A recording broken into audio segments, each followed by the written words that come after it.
Could an unassuming stone wall in New Zealand be the key to unlocking a forgotten chapter of human history?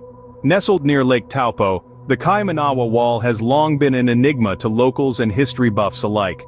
This peculiar structure, facing north, is composed of smooth megalithic stone blocks, each fitting together with uncanny precision. Their symmetry and the flatness of the wall's ends suggest a deliberate design rather than the haphazard whims of nature. The wall's origins have sparked much debate, with theories ranging from natural formation to the handiwork of ancient civilizations. Early in the 90s, a publication in the New Zealand Listener stoked the flames of controversy, suggesting that this stone wall could be over 2,000 years old, possibly a relic of the Waitaha people, the supposed first settlers of New Zealand. A mystery that has sparked debate, the Kaimanawa Wall stands as a silent testament to a past that we may not fully understand. What if the Kaimanawa Wall isn't just a natural formation, but a man-made structure?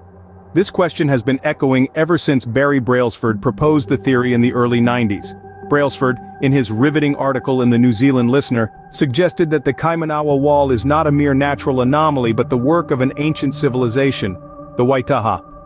As per his claims, the wall with its smooth megalithic stone blocks could be at least 2,000 years old. The precision with which these stones fit together, their uniformity in size, and the intricate levels and blocks all suggest intelligent design rather than random geological processes. Each visible stone, being a uniform 1.9 meters wide by 1.6 meters tall and 1 meter deep, seems to bear the hallmark of a deliberate creation. But if this theory holds true, it would mean acknowledging that the Waitaha, nearly exterminated by the Maoris who arrived only 800 years ago, were indeed the first settlers of New Zealand.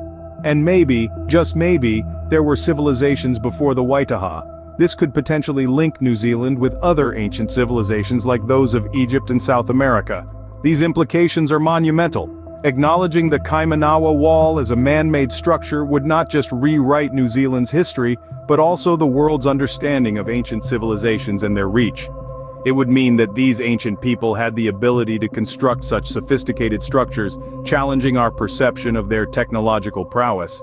And yet, the acceptance of this theory is not widespread.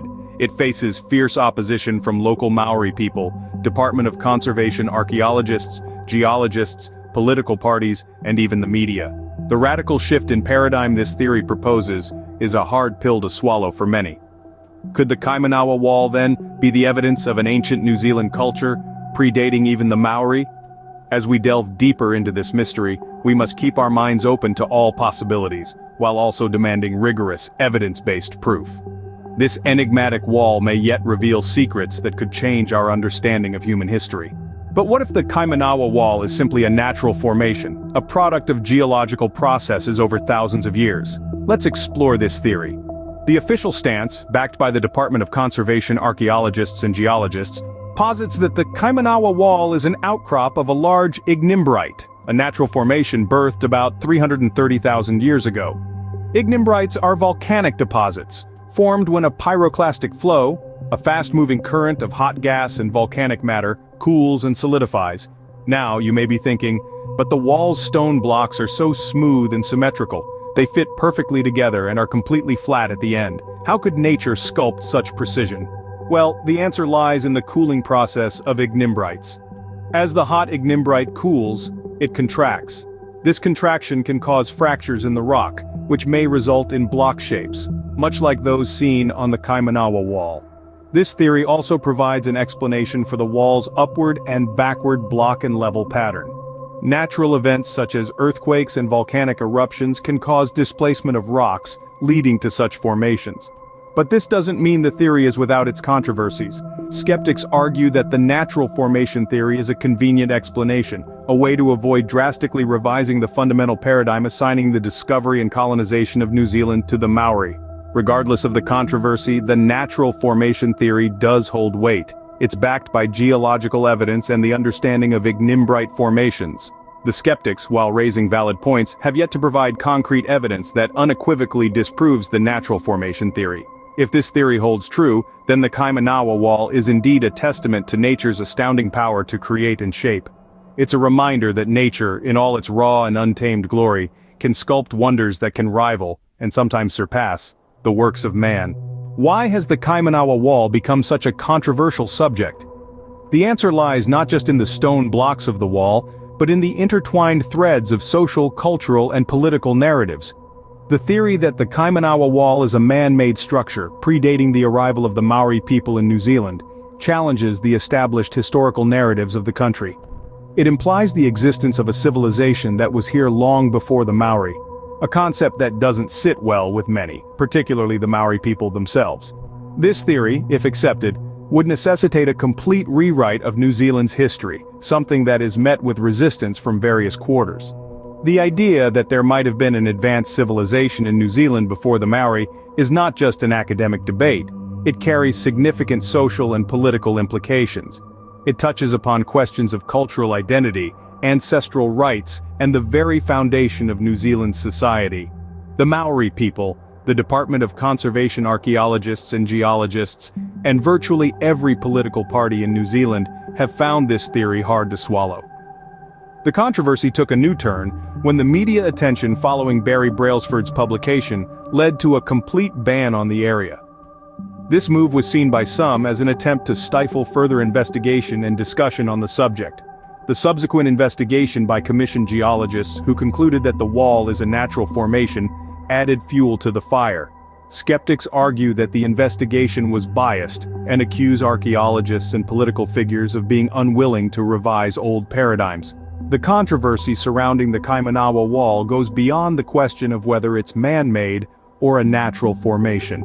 It's about how willing we are to question established narratives and open ourselves up to new possibilities. It's about how we handle the tension between preserving cultural heritage and pursuing scientific truth.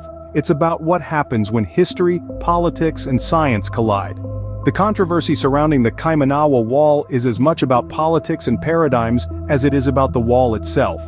Where does the debate about the Kaimanawa Wall stand today? As of now, the mystery of the Kaimanawa Wall remains unsolved. The debate rages on, teetering between the realms of man-made marvel and natural phenomenon.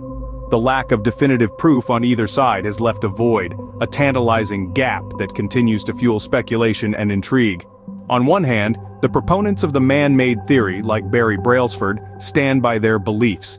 They continue to argue that the uniformity of the blocks, their symmetrical corners, and the manner in which they fit together are too perfect to be a mere act of nature.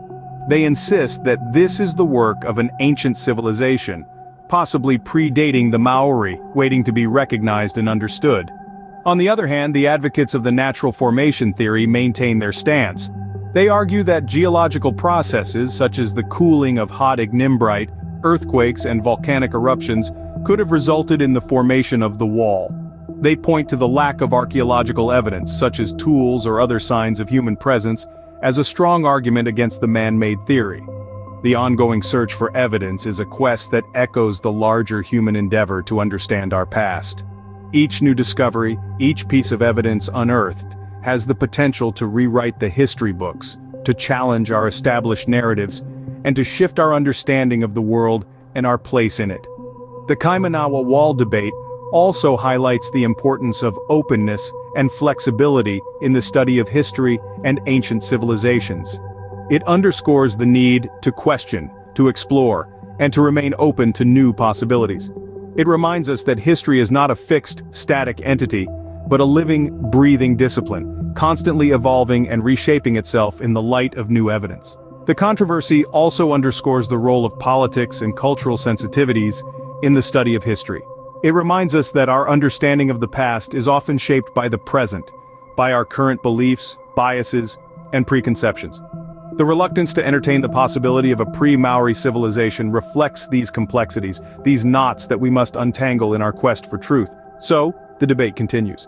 The Kaimanawa Wall, with its enigmatic blocks, stands as a silent witness to this ongoing discourse, a mute testament to the mysteries of our past.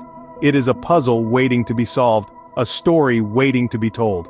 In the end, the Kaimanawa Wall stands as a reminder that our understanding of the past is always evolving, always open to question, and that the search for truth is a journey, not a destination.